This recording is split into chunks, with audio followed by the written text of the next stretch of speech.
Welcome to the latest edition of the Mind Gut Conversation podcast, a place to learn about the latest ideas from thought leaders in the area of optimal health, food, the science of mind-body interactions, and the environment. Today, I have the great pleasure to speak to Shawn Stevenson, the author of the USA Today national bestseller, Eat Smarter, and the international bestselling book, Sleep Smarter.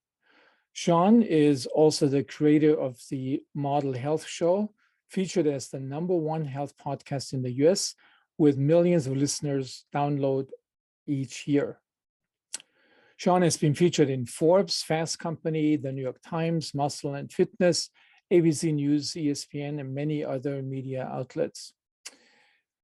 I had the pleasure to be on Shawn's podcast several months ago and was so impressed by his deep knowledge of the role of food in maintaining our health and the socioeconomic factors influencing food intake, diet, and health that I decided to continue our conversation on my own podcast. Welcome to the show, Shawn. I finished reading your book recently, and I was just really intrigued by your personal story, to start out with. So can you describe the most important steps in your transformation from, little boy growing up with his grandparents in St. Louis and becoming not only a nutrition expert, but also #1 podcast host and best-selling author of 2 books. And one of these books we're going to be talking about today, this Eat Smarter. The other one is Sleep Smarter. I know more about diet, so let's focus on this book than about the sleep. So can you say a few words to that remarkable story? Sure. And first of all, it's an incredible honor. You're an absolute pioneer in this field. I tell people this story about you all the time. Back, 30, 40 years ago, you were talking about the importance of our gastrointestinal health and taking a lot of arrows, pushing boundaries. And, now today it's become, just a big part of our lexicon for people to talk about these things. But you open doors for so many of us to bring these things to more people, and it's so crazy that we even have these conversations because, Hippocrates said, all diseases essentially begin in the gut. Yeah. And we would just lean into that advice a little bit more. And so very grateful for you. And I should also preface this. So 7 months ago, I came to your house. I think, was this pre-pandemic? I forgot. I mean, I think it was about a year ago now, as of this recording. Yeah, it was so maybe a year and a half. So it was post, the toughest wave, I believe, of everything. And so, yeah, we got a chance to hang out. I met one of your sons as well. Yeah. So it was, this was really, I really enjoyed that. And so I'm glad we can follow up on this today. And so if you want to say a few words about this, your unusual journey, Sure. It's actually the first person that I'm interviewing that had a journey like that. It's usually it's much more linear and simpler to understand, but this is really intriguing. Yeah, perfect. So, I didn't really have any aspirations to work in the field of health and wellness. It was not something that I thought I would ever be doing, especially focusing on food and being a nutritionist and running a clinical practice for so many years. I really thought that, coming from the conditions that I come from, the only people that I saw potentially succeeding in the environment that I'm from, inner city kind of volatile conditions was people who were athletes. I knew a couple of people who went to college. I don't know if they ever graduated from college, but just people from the neighborhood because of sports. Mm-hmm. And so that's what I kind of thought I was going to do. I always really did well in school. I lived with my grandmother early on from kindergarten through 2nd grade. And it was unusual because during that little snapshot of my life, which is very, as you know, for just cognitive development, things are so malleable and hot in that time for creating certain neural associations, for laying down habits that can potentially last a lifetime. And I lived with my grandmother in a more suburban area for that moment because my mother really couldn't take care of me and have another mouth to feed. And so, life was very structured. It was, there was a lot of certainty, which people don't really realize how much of a value certainty is until it's taken away. So certainty, routine, and my grandmother is one of those people who expresses love through food, and so that was really her love language. And me being a kid, for a lot of grandparents, especially, and parents as well, sometimes, especially, I grew up in the 80s. So it was just like, we didn't really have a discernment on quality of food. Convenience was reigning supreme. And also there was very cookie cutter advice from the medical community, but really this was more political than actual health related.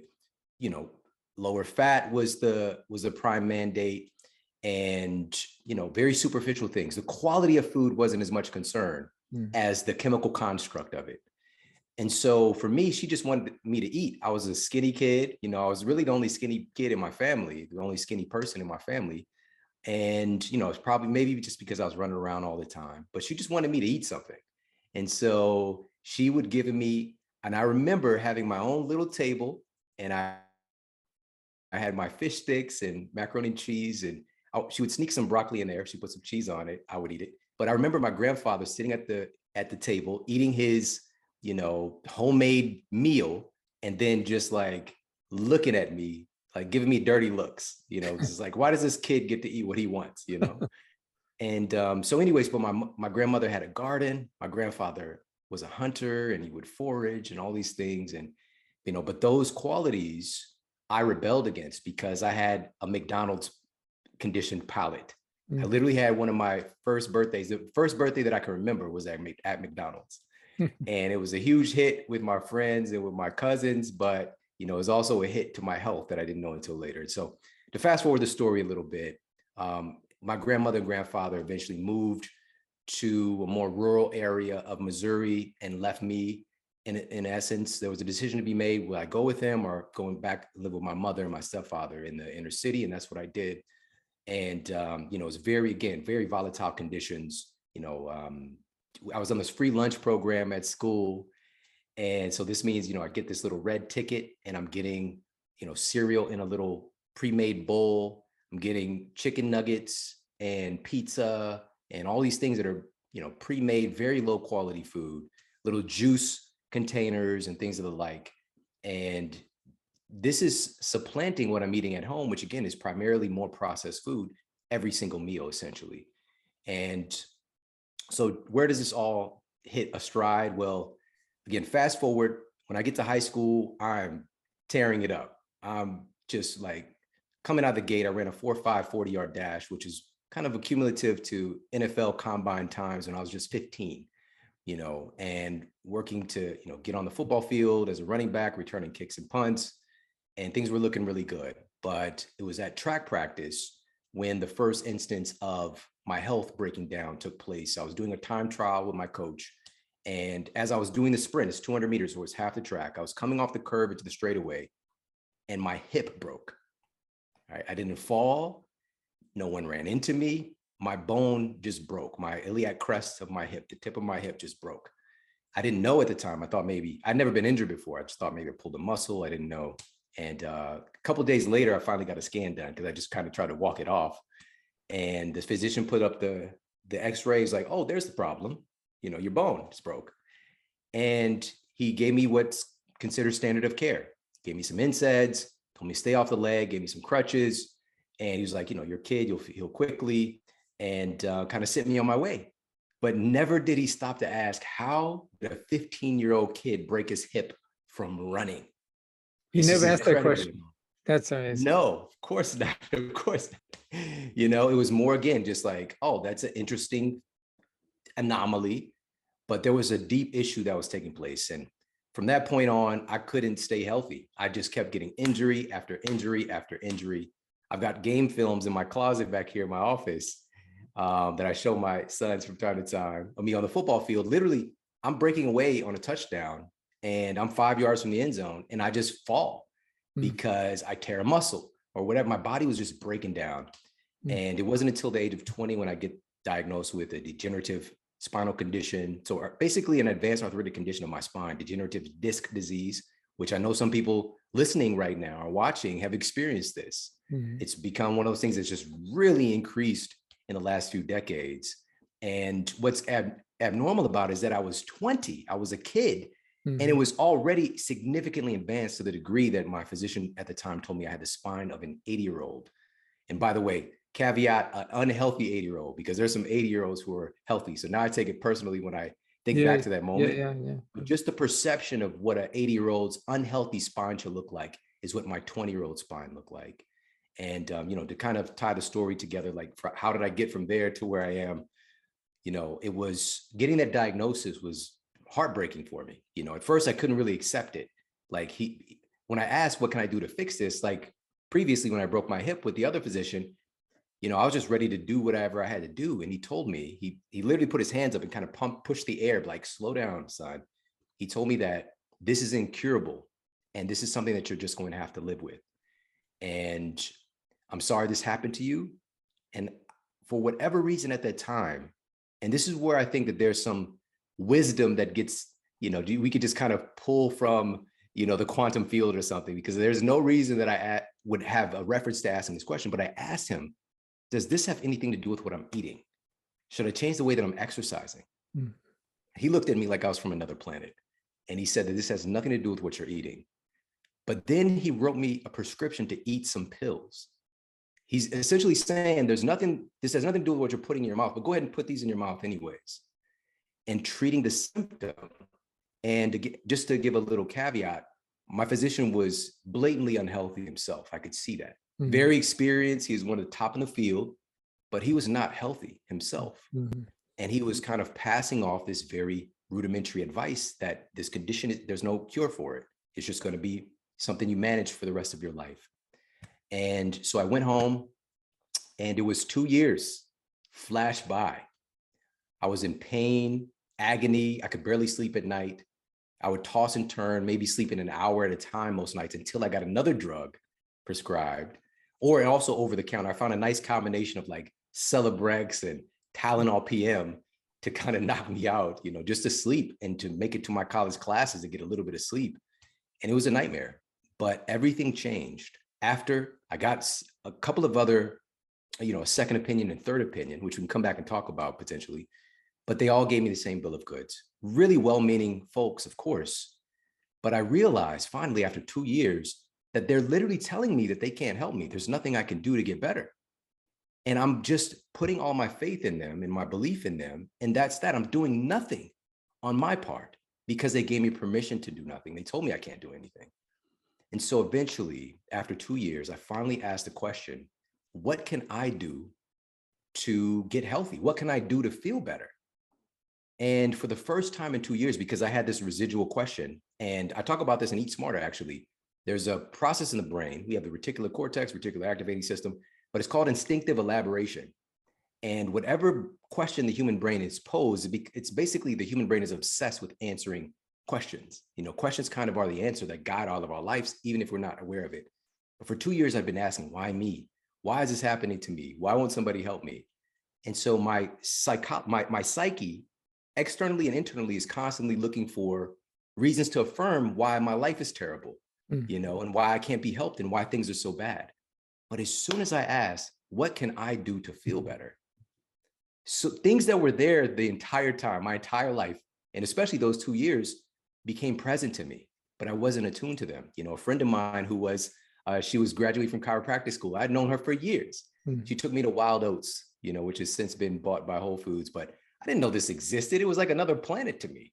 All I knew was, all the fast food. I lived in Ferguson at the time. There's all these fast food restaurants, what I ate every day. I didn't know this stuff existed.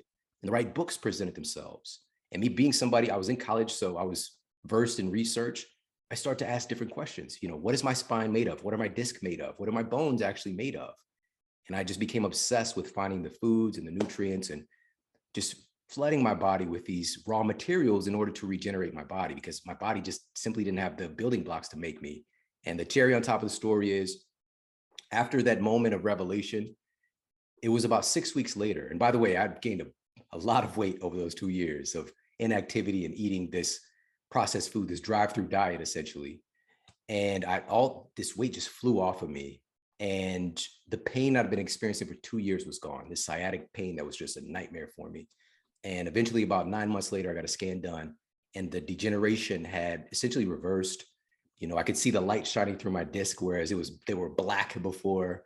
My two herniations had retracted on their own, and I was on fire at that point. I'd become the go-to person for my professors at my university. Where now I was a strength and conditioning coach. I became a strength and conditioning coach at the university gym. Fellow students, faculty, like basically the campus became my test subjects. Amazing. And I eventually graduated, opened my clinical practice, and eventually I was just like, I need to write this stuff down as well, because the one-to-one thing could be a little bit limiting, but beautiful, but also limiting. And I started the Model Health Show, which again, you mentioned, very grateful to say it's been the #1 health podcast in the United States many times over. And that's what's got me here with you today. Yeah, I mean, this is, I would say, the first part of the story is pretty sad, but very realistic. I totally, many of these experiences a patient would still have today, interacting with the traditional medical system.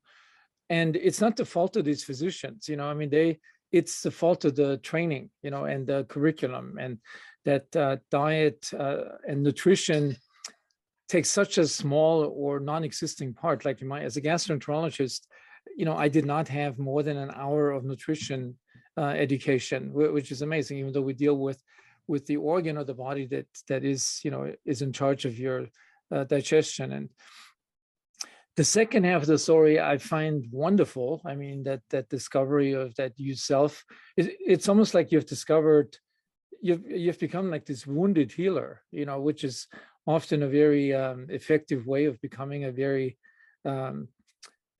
effective healer, having had these experiences yourself.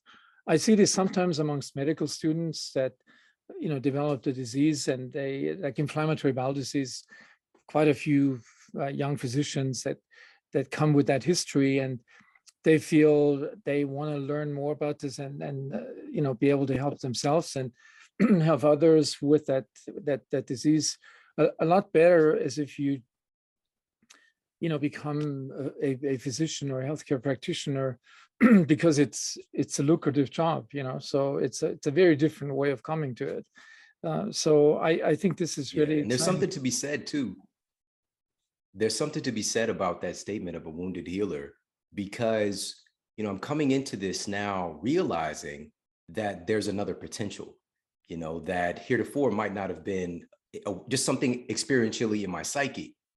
So for a well-meaning physician who's trained, who's worked in the field for many years, to tell me that I have an incurable condition, and then to no longer have that condition, it changes your perception of reality. And it adds a layer of certainty that most folks don't really experientially express. This is the reason that I feel people connect with me, is because I've walked in their shoes. And primarily the people I was working with who were coming in to see me, oftentimes they had received the same bill of goods. They have diabetes, now they're on metformin, or they're on insulin. It is what it is.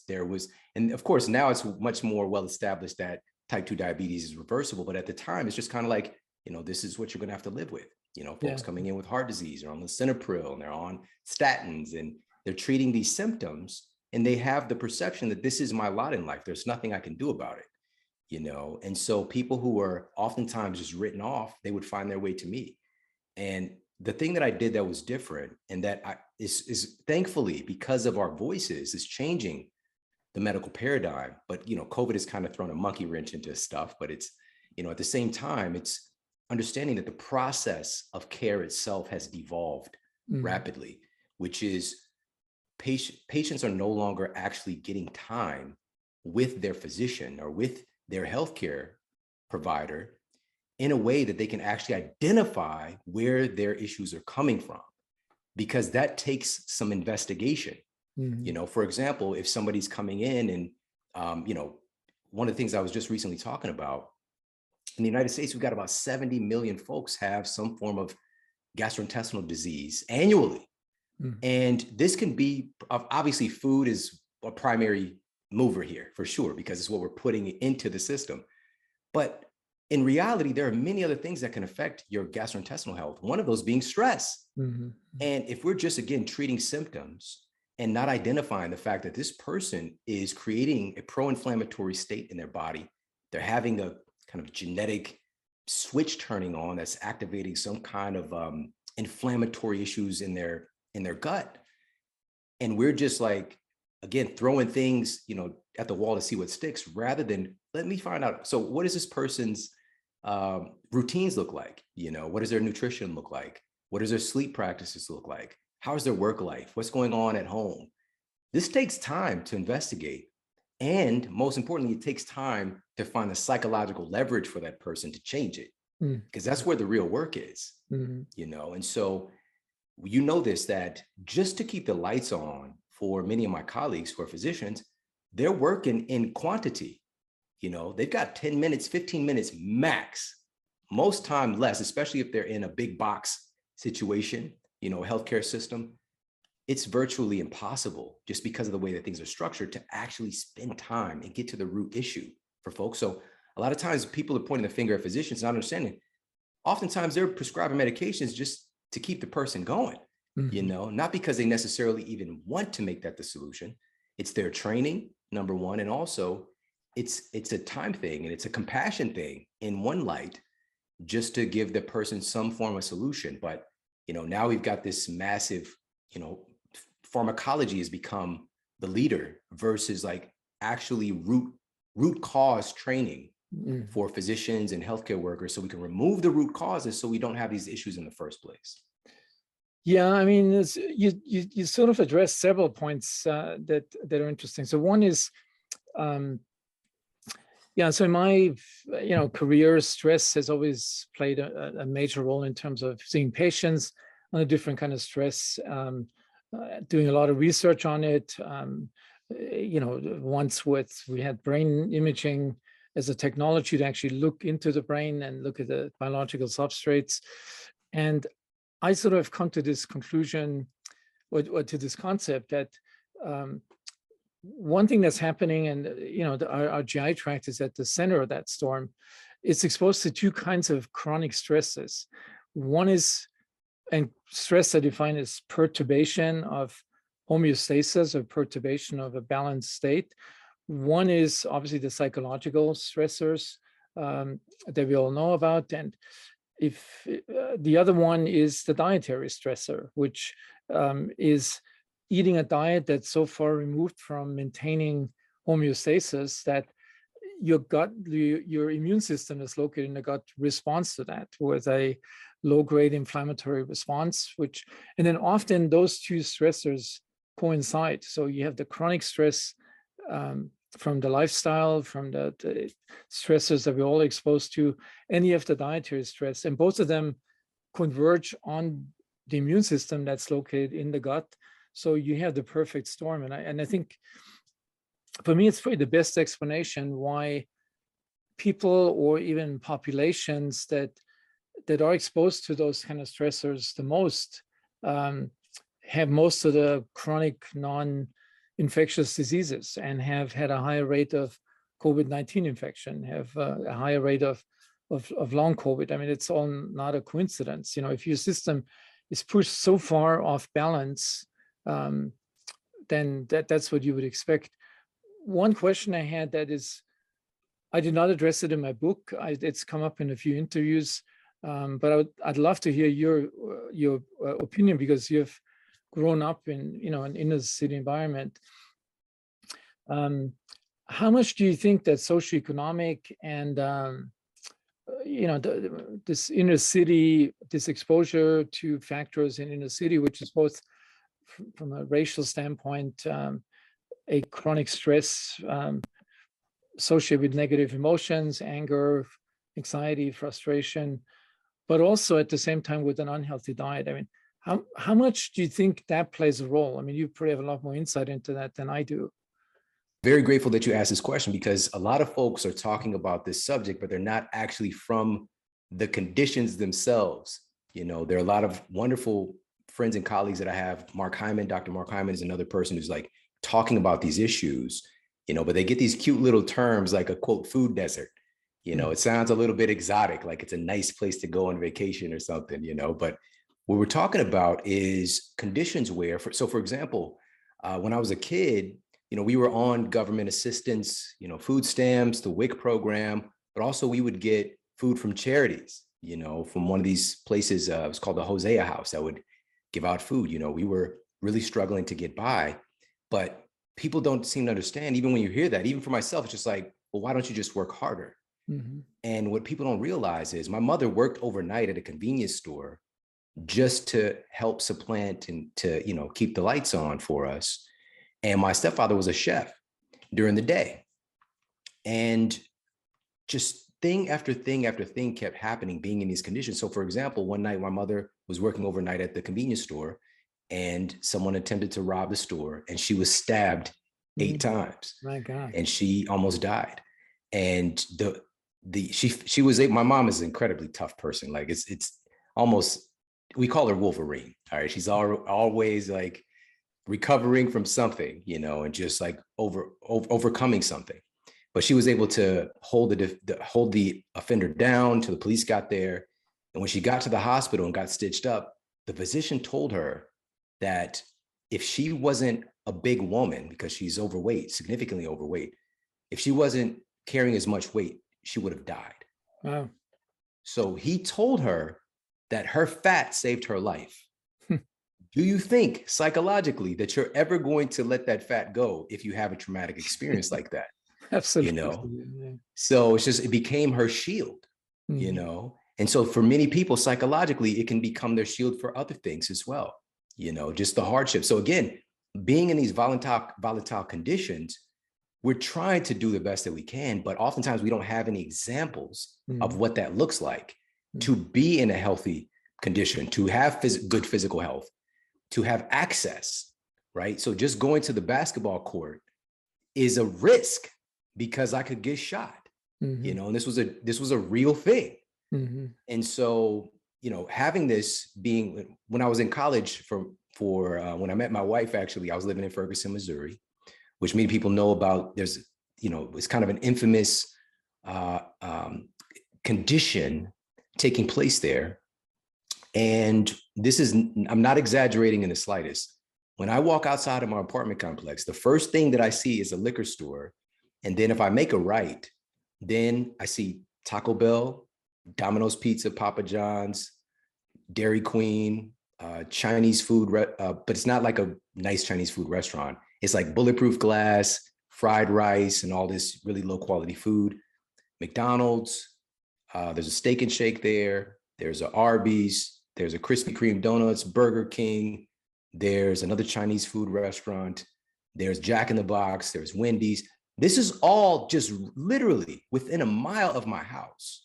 And I'm not even done. That's about half. Because if I turn left the other direction, it's the same scenario.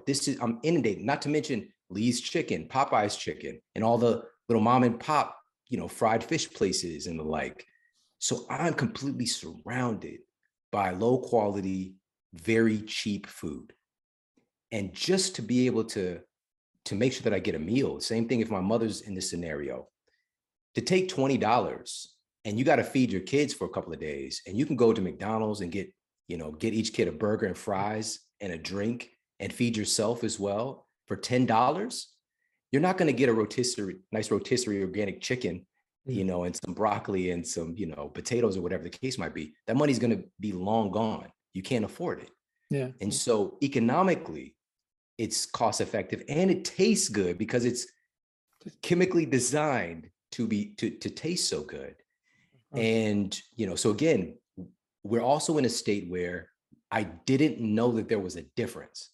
I didn't know that there was a difference between, a McDonald's hamburger and a, grass-fed, beef from Whole Foods and, organic, non-GMO, non-genetically modified dwarf wheat or whatever the case might be. I didn't know there was a difference between, fish sticks and a wild caught salmon, or broccoli and candy. I didn't know. I just thought it was stuff that you eat. And so not having that as a social template is why in my society, in my conditions that I come from, nearly every single one of my family members was obese and or had some kind of a chronic disease. Mm. And a pretty big family. We'll just say 30 people. Mm-hmm.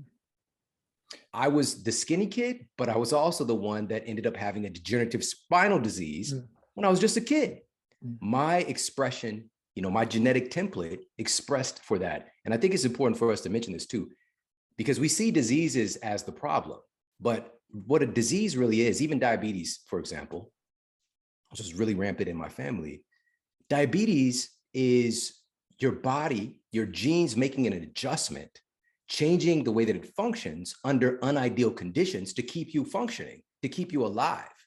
It's making a pivot in its operating system under unideal conditions where it's just getting inundated with sugar and inundated with, an overabundance of insulin production. Your body is changing. It's making an adaptation to help you. But what do? We don't acknowledge that part. We treat the symptom.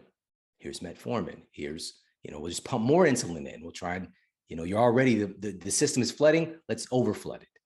And wondering why we get such poor results. And so the last little piece, I got to share this, because after finding a way to persevere in these conditions, what changed was, number one, was exposure. Once I became aware that there was a difference with food, it changed my life. I just didn't know. Mm-hmm. The education was primary.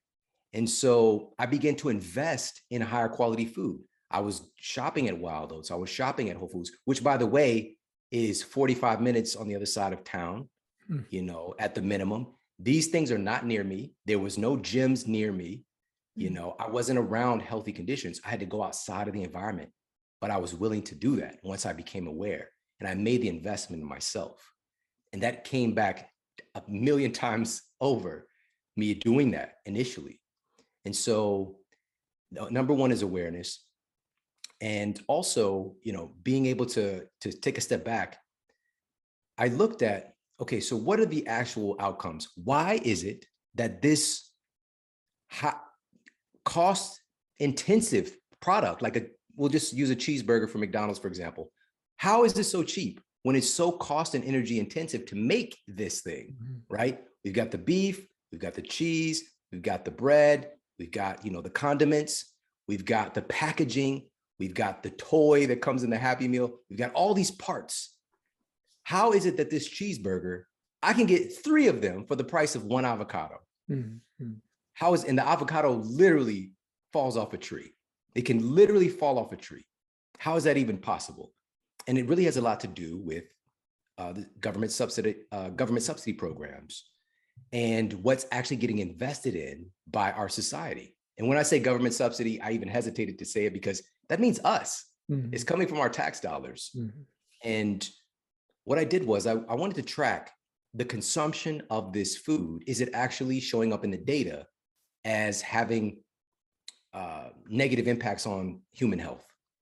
And man, I came across I had to just step back and just sit with it for a while because I couldn't believe that the data existed. So this was published in the Journal of the American Medical Association, one of the most prestigious medical journals here in the United States. They track the consumption of government subsidized foods, which largely show up through our drive-through windows and through processed foods, because it's, corn, soy, wheat, genetically modified dwarf wheat, things that are used for sweeteners and flours and things like that. Again, largely showing up through the drive-through window and through processed foods.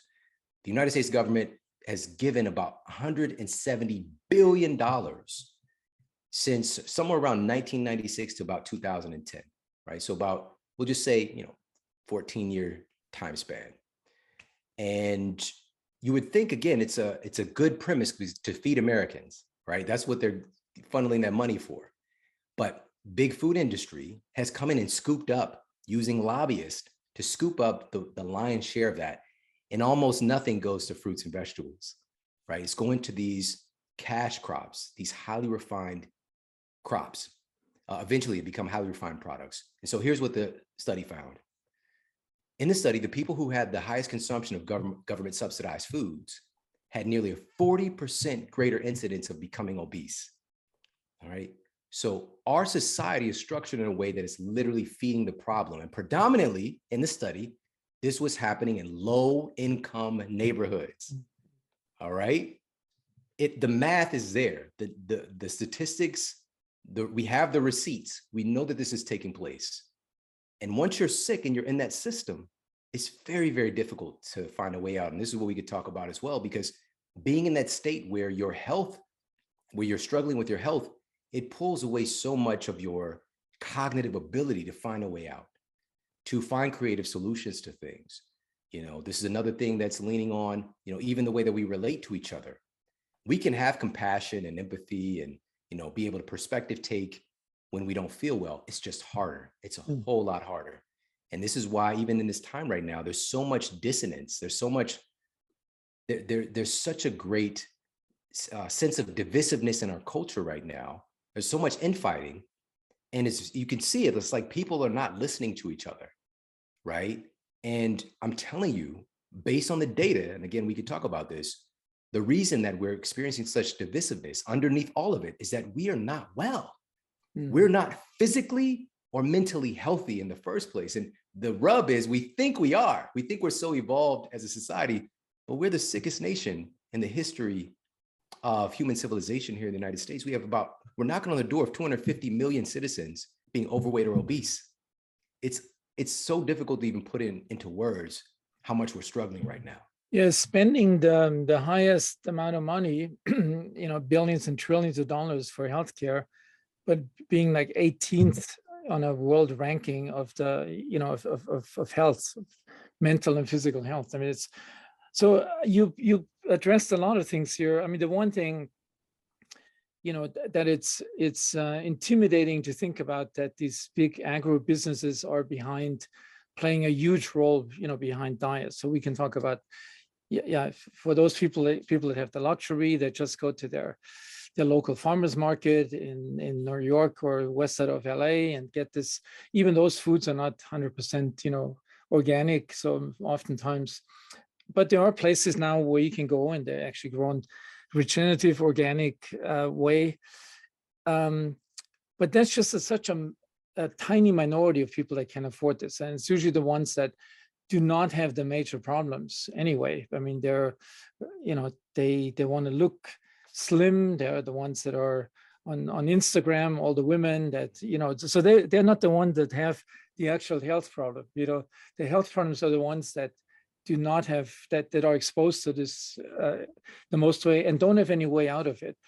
So the question I have is, and I've asked myself many times, so my model, and I'm sure it's your model, to raise awareness and then educate people. You have a huge audience now that you can reach. But does this have any chance of changing changing the playing field? I mean, is this going to reach, first of all, the people that need it the most? Are they listening to these informational sources, or are they totally confused with all the chatter that's on the social media, where industry obviously plays a big role in confounding the message? So do you think, I mean, are you look at this as an optimist, or do you think this is just a horrible thing that our society is doing to itself? This is such a great question. I'm the most optimistic person that I know, but I'm also I think my optimism comes from my almost extreme analytical behavior. And so I'm saying that from a place of like, the resources are there. The resources exist for sure. I just mentioned 170 billion going towards government subsidies for foods that essentially kill people. Mm-hmm. Whereas, and you mentioned this too, our healthcare system here in the United States, a lot of folks will realize this, we have a $4 trillion annual healthcare system here in the United States, $4 trillion. And a report just came out, and people can, go to Dr. Google and look it up. I like to give people stuff that is pretty simple to access as well, but they can just go to, Business Insider and look at the report that they did. Again, they use some data from JAMA, from the Journal of the American Medical Association, which you can look at the study itself as well. Essentially, $1 trillion was found to be effectively wasted annually in the American healthcare system, just vanishing essentially from administrative complexity to unnecessary procedures to fraud. The list goes on and on. Imran, $1 trillion, $1 trillion. We can't even cognitively understand how much money that is. We have enough money to feed every American healthfully, or teach them to feed themselves, because it really boils down to accessibility and education. Those are the two things. We can make health the norm. And right now, of course, yeah, it looks very dark, but I believe that, especially turbulent times and challenges, we don't want to leave the scene of a challenge without getting the lesson and having a breakthrough. Because right now, everything is very turbulent in medicine. We are just allowing stuff to coast along. I mentioned this. We're knocking on the door of 250 million of our citizens being overweight or obese. It's unbelievable. Around 45% obesity rate prior to the pandemic. And the CDC published a study on childhood obesity, which adult obesity has been worse through the pandemic, but they looked at children specifically. And children who were moderately obese, their annual weight gain doubled in the span that was tracked during the pandemic, right? So we'll just say their annual expected weight gain was 6 pounds. It doubled to over 12 pounds. It's unheard of. Even children of a normal weight, their annual weight gain increased by several pounds. So we know that this is happening. And again, 250 million citizens, about 60 million citizens have some degree of heart disease. I mentioned earlier, somewhere around 70 million folks are experiencing gastrointestinal diseases annually. We've got 130 million almost folks are diabetic or pre-diabetic. I can keep going on and on. Our health is horrendous, but here's the good news. This is the good news. And it's going to sound bad at first, but I'm going to tie it all together.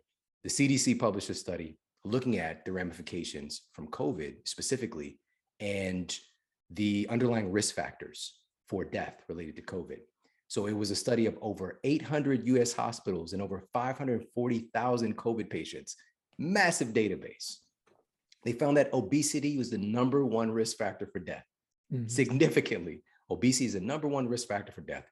We know this. We knew this since the very beginning. And we could talk about some of the underlying mechanisms, but if we don't see this, this is our biggest issue as a society. And it's the #1 thing, not just for chronic disease, but for infectious disease susceptibility.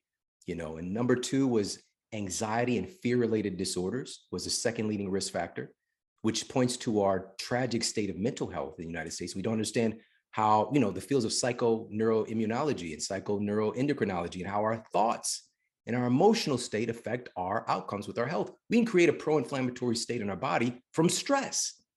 And what have we been experiencing these past 2 years? We've been inundated with nothing but fear and disempowerment. And the third one was diabetes and its related complications. Those are the three leading risk factors for death, which 95% of folks, according to the CDC, 95% of folks who pass away with SARS-CoV-2 on their death certificate, COVID-19 on their death certificate, 95% of these folks had an average of 4 pre-existing chronic diseases and or comorbidities. Yeah, I was amazed when that first sort of became apparent. And, it wasn't too hard to sort of link several factors together. Why does it affect lower socioeconomic income populations more? Because they have more of these chronic, diseases, have a poor diet, almost certainly have, if you could measure it accurately, a higher rate of this low-grade inflammation, with immune cells basically being programmed in a way when they move through the gut, 80% to 70% of them do, and then go to other organs, affect pretty much every other organ. It's not just that it's the low-grade inflammation in the gut, it's where they travel. Nothing stays in the gut. So nothing that happens in the gut stays in the gut. And here's the good news, though. This is the good news to it.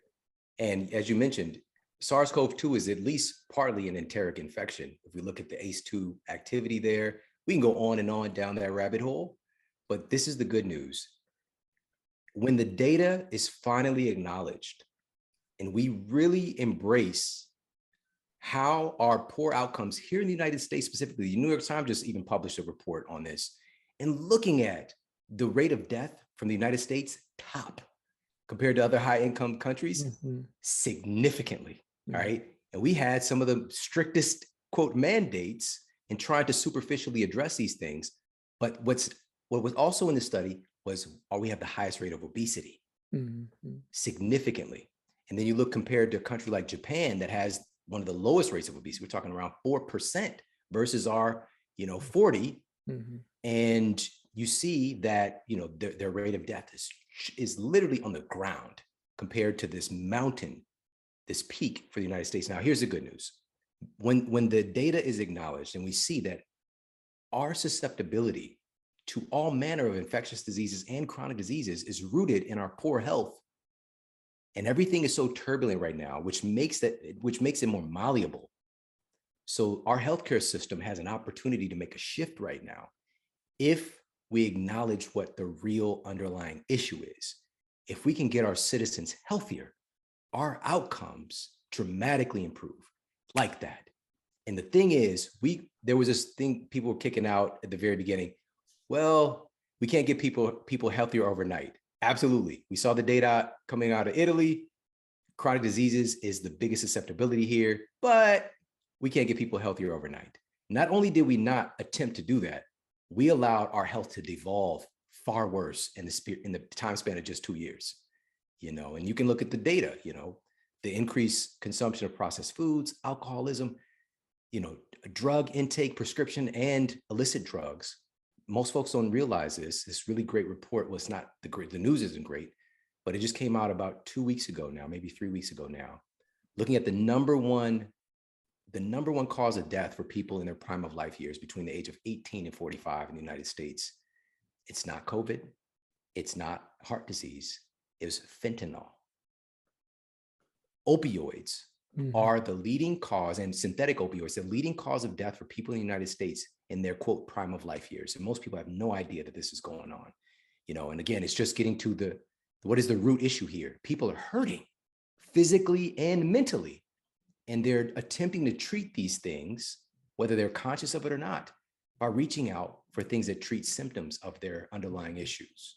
But again, we kind of, like us, that dirty person, there's this abuser, there's drug users, whatever. Oh, yeah. We already know the story. So many folks, they didn't sign up to become addicted to these highly addictive opioids. But I'll just share this last little statistic. In 2015, in the United States, we had about 50,000 people died from drug overdoses. In 2020, it was 100,000. It doubled. In 2021, went even higher than that.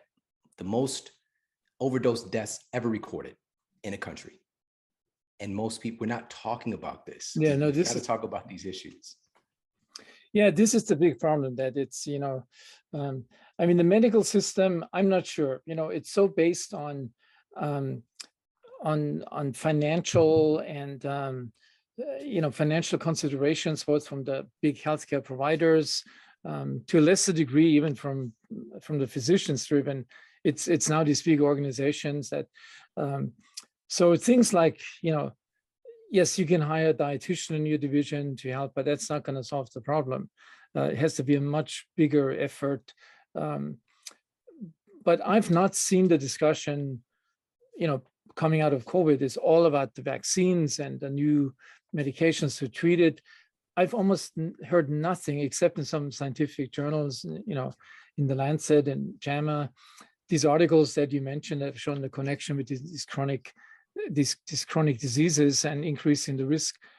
I've almost heard nothing about this. So getting ready for the next pandemic, people say, yeah, we have to stockpile the vaccines, we have to stockpile.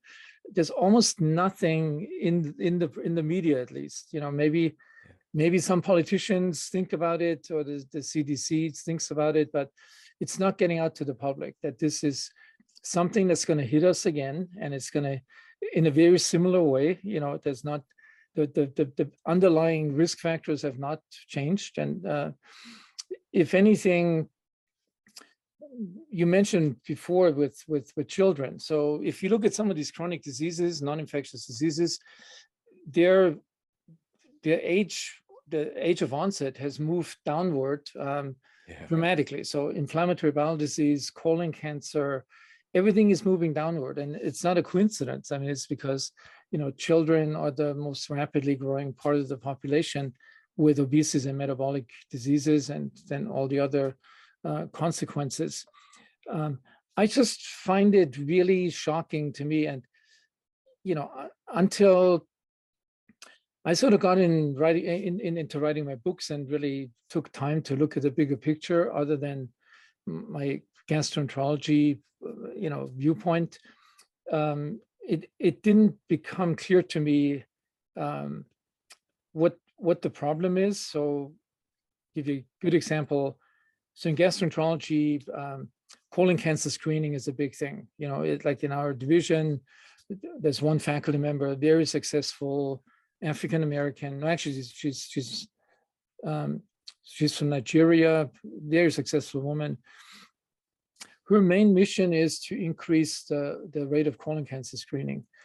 And I once asked in a meeting of our division, so once you screen people and they have like a polyp or something, because it's a big discussion, should this person then have a follow-up colonoscopy after 2 years?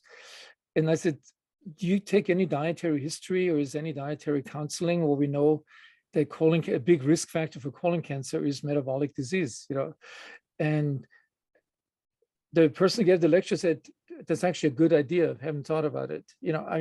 So they're spending millions of dollars. The hospitals love it because they make the profit on these colonoscopies. A lot of hospitals almost went bankrupt when they couldn't do the colonoscopies in the initial phase of the pandemic. That showed you how much dependent the healthcare system is already on those kind of, these procedures. That's not gonna, these colonoscopies, yes, they may, they may save your life, if you have a malignant polyp, but they're not going to change the problem overall. It's another Band-Aid really on top of this chronic underlying problem. And I'm generally an optimist as well. And I still think education, making people aware, is the way to go. Besides going into politics, which is not something I've ever considered. But when I really think about it, how likely is this going to change in a system like ours with a for-profit medical system? How is that going to really affect that? Yeah, and the entities that are profiting, they're not just going to lie down and allow this to happen. Oh, yeah. And you just mentioned, again, there's an altruistic idea around it with screening, for example. There's nothing wrong with that aspect, but then what? Yeah. We have this superficial mantra, we need more access to healthcare. For what? Look at the outcomes in our society. Our healthcare outcomes are terrible. We spend more money on healthcare by far than any other nation in the world, and we have the poorest health by far of any other nation in the world. We spend the most on drugs by far. If about 70% of our citizens are already on prescription medications, it's not fixing the issue. And so coupling with the screening, let's look at what is causing the underlying issue. What's causing the manifestation of the disease in the first place? We have to have solutions for that, or we get in this money, this cash-driven system of treating symptoms, and the people keep getting sick and coming back again and again and again. Our system is built on that premise. It's really a farming of sickness, a farming of sick people, and entities profiting from our pain and our suffering, namely pharmaceutical companies as well. But they have their place. It's not like these guys are all bad. There are solutions to be found here for small things. These are things that treat symptoms. Very rarely do we have drugs that actually, quote, cure anything. The curative agent, number one, is prevention. Let's not have the issue happen in the first place. And number two is creating the conditions in the body. I mentioned the manifestation of diabetes taking place. It's the body adapting to its conditions. And it can change the adaptation and have an entirely different genetic expression. Epigenetics is really the top tier science right now that's taken years. And I'm so grateful. One of the people who are, I've had the opportunity to have as a mentor is Dr. Bruce Lipton. He's a cell biologist, really pioneer in the field of epigenetics education out there for folks. And so this is already leading the charge. But, again, if we could talk about this and kind of even dive into more of the solutions. So how do we fix this? What do we need to do? I mentioned education and access. Well, this has to be more specific, because we can be educated on the wrong thing and have access to things that don't really matter, right? So on the education front, I went to a traditional university, and I was in this big lecture hall for my nutritional science class. The very first day of class, the teacher walked in and he was overweight. And I'm just telling you the experience. I didn't cognitively think about that until years later, maybe 10 years later, when I was already working in this field, I was like, wait a minute, like, what? And so the first day of school, he shared with the students, of course, we had the food pyramid was the template that we were using. And he told us that if you can manage calories, you can manage your weight. If you manage calories, you can manage your health. Calories were really the king. They were the emperor. They're the warden of metabolic health. And that was the framing that this very intelligent human being, who was sincere in him teaching this, but there was something was not congruent, because if he's following his own advice, it's not working. And number two, if you look at the health outcomes, and I had the opportunity to work with countless people over the years who were following this advice and it was not working for them. Some people, yes, they could just cut calories and it works. But when we see this calorie control as the primary metric of nutrition, we're already lost. And so I'm going to give you some reasons why. Pivoting from epigenetics, one of the terms that I'm working to impress upon culture is epicaloric control. So epi means like above, like your epidermis, the outermost portion. And epicaloric controllers control what calories actually do in your body. Again, calories don't just haphazard. It's a very superficial understanding. If you go back and look at the history of, even in our lexicon, how did calories become a thing? Calories were first discovered and used in physics. They had nothing to do with nutrition. They made a pivot into the realm of nutrition when they were isolating and trying to look at the energy construct in food and giving this label calories. They're using a bomb calorimeter and they're incinerating the food with electrical energy, and your body doesn't work like that. You are not a bomb calorimeter, and it's looking at all of the potential energy that might be in that food, not how your body processes the food. The human body is not a calculator. It's a highly evolved, hyper intelligent chemistry lab, really. Like, it's so far beyond our understanding. Still, we definitely know a lot more than we used to. But to relegate our body to this entity that's just doing math is very ignorant. So these epicaloric controllers that are actually controlling what calories do in your body, one of those, for example, there's a really cool study so I'll just tell you, we've been talking about this for years. I know you've been talking about this as well, but I was like, let me find some really solid research to help people to have a picture painted on how this matters.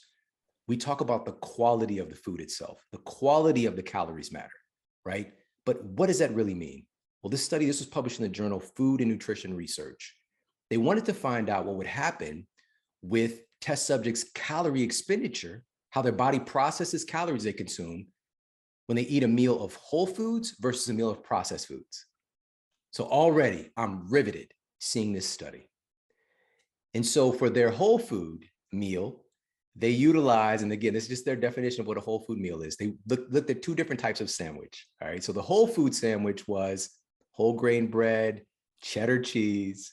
And then the processed food sandwich is processed white bread and cheese product, which for most folks, they might not realize, but Kraft singles, for example, it's called Kraft singles, not Kraft cheese, because there's not enough cheese to legally give it that name. In the cheese, there's a lot of other stuff. So anyways, so they're looking at how the body processes these two things. So the test subjects consume the different sandwiches, and here's what they found.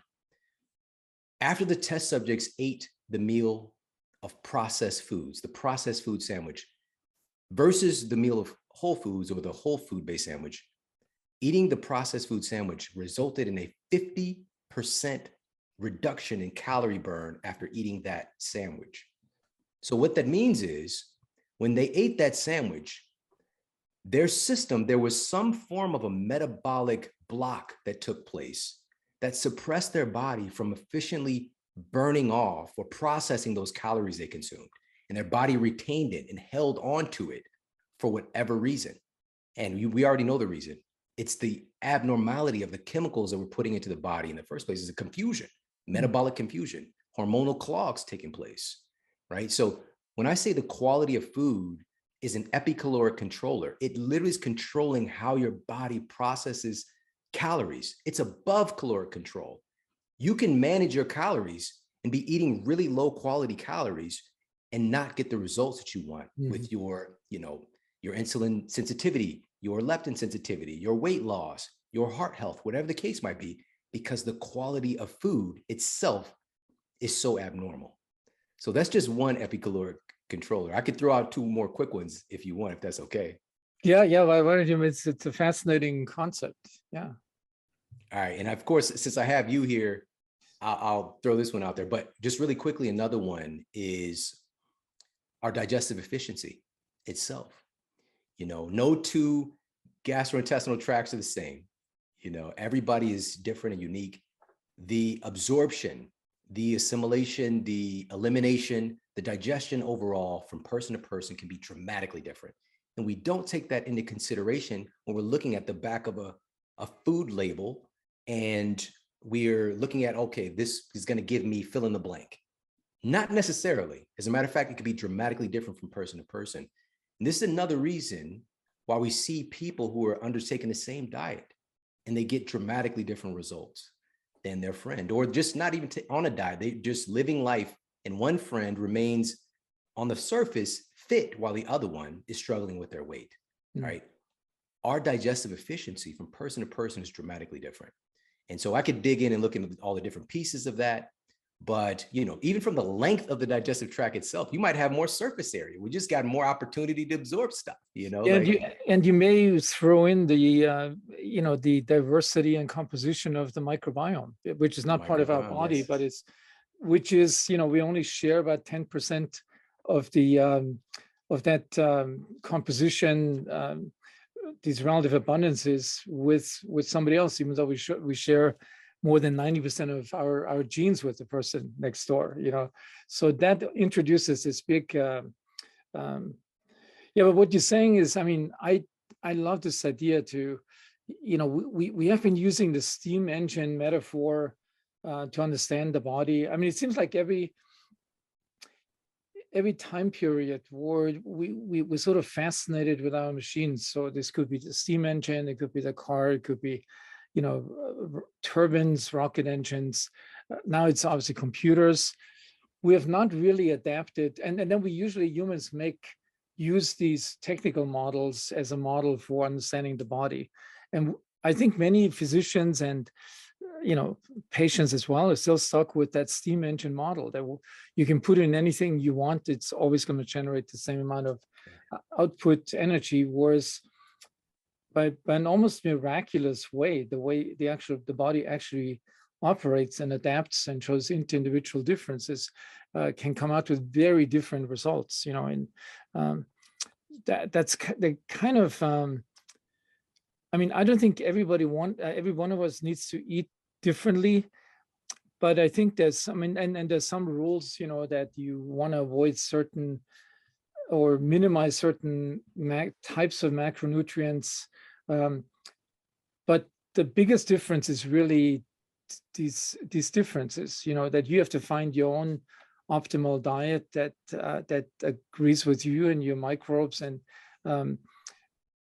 that's sort of a big criticism that I have with, when people take these supplements. So everybody takes, like, there's people that have a bottle with 10 different supplements, and they, swallow this in the morning and they think that's good for them. Maybe one of those may be beneficial for you, another one for somebody else. But we've gone into this mindset. We can throw the whole thing in, and then, it's good for us, but yeah, I really like this idea, this epicaloric controller. It's a really good concept that if you had to design and engineer, the optimal GI tract and metabolism, you would want to incorporate that into your engineering design. Absolutely. What you brought up is one of the primary epicaloric controllers, which is your microbiome makeup, your unique microbial fingerprint, which is, again, not like any other person on earth or anybody that's ever lived and anybody that is to come. Your microbiome is completely unique. And one study, this was published in the International Journal of Obesity, and they found this direct connection with diversity of our microbes and having an inverse relationship with accumulating excess fat or excess body weight, independent of calorie intake. They specifically looked at that, finding that the more diversity you have, the less weight gain you're going to tend to have, independent of calorie intake. I want to emphasize that again, because it's an epicaloric controller. Your gut and your brain, you've been talking about this because it's become more of a part of our lexicon, the vagus nerve, but there's so much more connectivity. But this super highway of information going from your gut to your brain, and there's some researchers that, actually, I'm going to share the study with you. I'm going to look it up real quick. So this is fantastic, because this has become another big catchword, but this was published in the Annals of the New York Academy of Sciences. And they reported that hypothalamic inflammation is a double-edged sword for nutritional diseases, essentially finding that systemic inflammation and dysfunction from excess body fat can create more inflammation in the brain, and inflammation in the brain can lead to the accumulation of more body fat. And so there's this communication taking place between the gut and the brain. Your gut is sending data back on what kind of reserves you have, what nutrients you need, or what you're absorbing. If that communication is skewed, your brain can instruct your gut to literally increase the assimilation of calories from the food that you're eating. It can also tell your gut to ratchet down on the amount of calories that you're absorbing from the food that you're eating. We have this very cookie cutter belief about how things are happening, calories in, calories out. That's not how stuff works. Your body can literally be instructed to reduce the absorption of calories. This doesn't mean you could just try to train your mind to don't absorb the calories from this beer or from this pizza. That might be a potential, in the future, but truly your body is determining whether or not it's interacting and how it's interacting with the foods that you're eating. Expanding on the hypothalamus, this inflammation in hypothalamic regions makes the receptors for satiety hormones less sensitive. So your gut sends these satiety hormones, like glucagon, like peptide, to the brain after you eat something. And if your hypothalamus responds normally, it will shut off your appetite. If the hypothalamus is inflamed, you downregulate the receptors. So these satiety signals are still generated by the gut, but they have no effect on the hypothalamus. So the satiety will not set in. And so it's like this vicious loop. The more obese you get, the more inflamed your brain is, the more or the less you can rely on your body telling you when to stop eating. So there's a lot of examples like that. So it's these feedback systems that normally I like this idea, this systems biological view of the brain-gut microbiome axis, which essentially says that everything is connected with bidirectional communication loops and feedback loops. So whatever happens in one point will influence points in another one. In the state of health, all this is in balance. But with chronic disease, you shift this off the balance, and then the normal signals do not do what they're supposed to do. They lose their effectiveness. And I think the 40% of people that you mentioned that have metabolic syndrome, they have a shift in this system that no longer functions accurately. It's almost like, you have a Tesla, you have an electric car with a board computer, but it's slightly off. Like all the settings are slightly off. That car is not driving normally. You will get into accidents and will run out of battery and lots of things. So I kind of like that model of a central computer that runs more and more of our devices. And it's not like the steam engine that's a simple linear, connections between two parts. It's something that will continue to function even if it's off balance, but it will not function with the end product of health. It will, this allostatic load concept, it will now run damage your body even further. So I think that fits really well with the ideas that you said about this. And yeah, I mean, also, I mean, I have to say, just interacting with you here and our previous talk, I'm still amazed. I mean, your detailed knowledge of the literature, not of sort of obscure journals but of the leading journals is really remarkable for somebody who is at the same time, a #1 podcast host.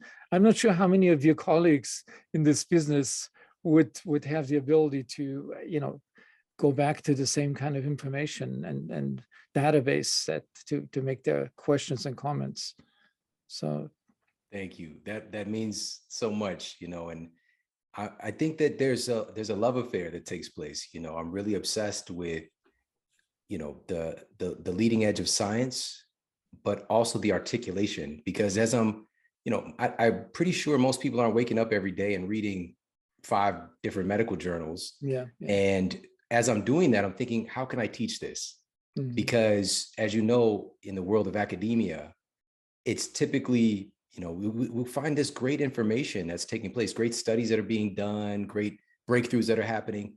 It could take years. It could potentially take, 10, 12 years before the public at large is aware of this information, because it's written in the language of academia for other academics, instead of like, let's make this make sense for the public. And with that said, it's usually things that are very accessible as well, the majority of the time. But, I just mentioned that study earlier, looking at hypothalamic inflammation being an offshoot of obesity being one of the things that's a primary driver of inflammation in the brain.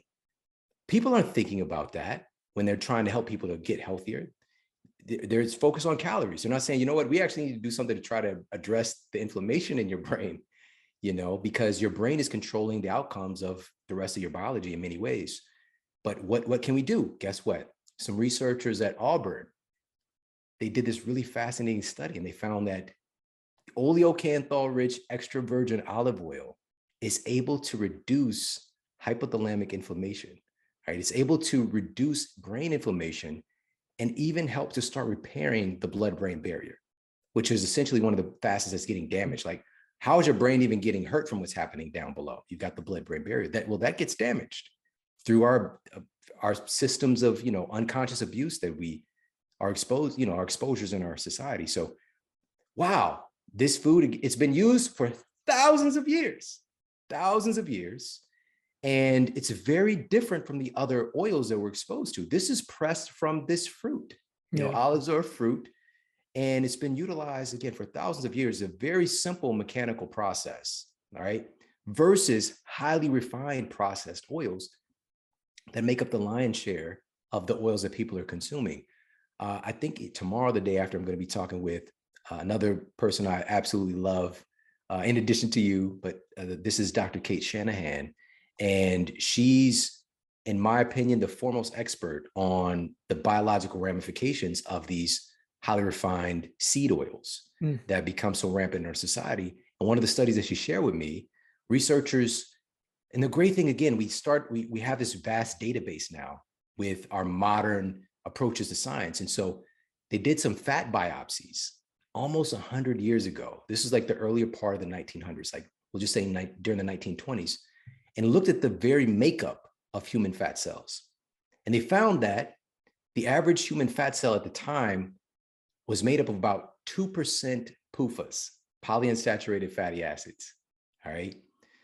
Today, biopsies that have been done are finding that the makeup of the fat cell itself is now around 25% polyunsaturated fatty acids, PUFAs. Now, PUFAs are not bad in and of themselves. As a matter of fact, they're wonderful coming from the right foods. But these oils are very volatile. They're very sensitive to damage. And what this is speaking to is that this isn't just something that's changing. It's just like, oh, we're changing what we're eating. No, we're literally changing the ingredients that are making up humans so dramatically, from 2% of our fat being made of these PUFAs to about 25% of our fat cells themselves being made of these volatile polyunsaturated fatty acids, and which are largely coming from highly refined corn oil, seed oil, vegetable oil, canola oil, that were all marketed as these glorified health foods, right? Vegetable oil sounds so healthy. I remember when my mom started getting vegetable oil. It's not broccoli oil. It's not kale oil. It's from these highly refined. And by the way, one of the studies that I shared in Eat Smarter was from the leading journal on toxicology. And they found that just inhaling the smell of these highly refined seed oils like canola oil during processing is enough to damage your DNA. It created notable damage for people who inhaled those fumes. And so just to give a really quick snapshot, we're taking something that doesn't really have that much oil and we're extracting it. And by the way, the flavor of it would taste terrible. The smells are terrible. They have to use so many different chemicals and deodorizers and high heat processing for a very volatile oil. Because again, it's not that PUFAs are necessarily bad, it's how they're treated. And then we have this final, very consistent yellowish product that's, again, it's already oxidized, very volatile. If you're looking at advanced glycation end products and the pushing of that, I can go on and on and on. So many issues are coming, but here's the thing. The marketing says vegetable oil, healthy vegetable oil, and that's the problem. It's the marketing and us getting away from the things that we evolved eating. And now we have all of these convenient, very cheap, low quality foods that we're making our human tissues out of. And so getting folks educated about this, and also, hey, here's some solutions. Let's upgrade. Let's put the pause on the canola oil. Guess what? Olive oil is really remarkable. Actually, this can help to reduce inflammation in your brain. This other thing causes inflammation in your brain. Yeah. Simple swap. Yeah. So, Shawn, I think this may be a good point to stop this. I could go on talking to you for the rest of the afternoon. It's been really remarkable. Maybe we can have you back at some point, because the one thing we didn't get to talk about is all the practical recommendations in terms of your like your own diet plan, the 5 healthy, 5 inner secrets of smart eating. Maybe we can have a second podcast at some point just dedicated to the practical aspects. But let me close with the final question. What is from all the things that you have learned and the journey that you've made from your early childhood to now, what do you eat on a typical day? I really hesitate to share this because, it should be individualized. It should be what everybody else, does what's best for them. But just to share, I could share what I had today thus far. So I got up this morning. The first thing I do to start the day is I always drink, somewhere around 24 ounces of water with maybe a little bit of high quality salt to start the day. Rehydrate the cells. There's this water-induced thermogenesis that takes place, all these wonderful benefits. So that's the first thing that I do. Then I'll probably, do some meditation, do a little bit of reading, do a quick 5-minute, some form of exercise just to get going. And then I'll make coffee for my wife and for my youngest son, I make him, but even when I'm saying this, guys, I don't do the run-of-the-mill coffee. So it's like a medicinal mushroom infused. So it's like lion's mane and chaga and, organic coffee. And then for my son, it's this cacao, organic cacao and reishi, and so I make everybody their drinks with some high quality fats is well blended in, that could be, some MCT oil, that could be some ghee, that could be, some coconut oil, that could be some almond milk, something just with the, fatty texture, a little bit extra. Maybe I might even have some collagen as well from time to time thrown in the mix. So that's what I start the day with, probably about an hour and a half-ish after I get up, which there's a lot of fasting mimicking nutrients in that, by the way, especially with MCT oil. And so I won't necessarily eat a quote meal. So today, my wife and I worked out just before we got on here today. And, so that was probably, so we'll just say I got up at 6, had coffee at 8 today, worked out around 10, and then I had a smoothie at 11. So there's some version of what's referred to as intermittent fasting today. I like to say smart intermittent fasting because, again, it can get into these cookie cutter frames that, there needs to be some flexibility and intelligence for you. But then I made my wife and I a smoothie. It was chia seeds, blueberries, a little bit of banana, some protein powder, almond milk, and I think that might be all that was in there for this one. Maybe there'll be some kind of a nut butter, so it might be cashew butter, it might be almond butter. Sometimes we'll do some peanut butter as well. But again, depends on you with the peanut butter.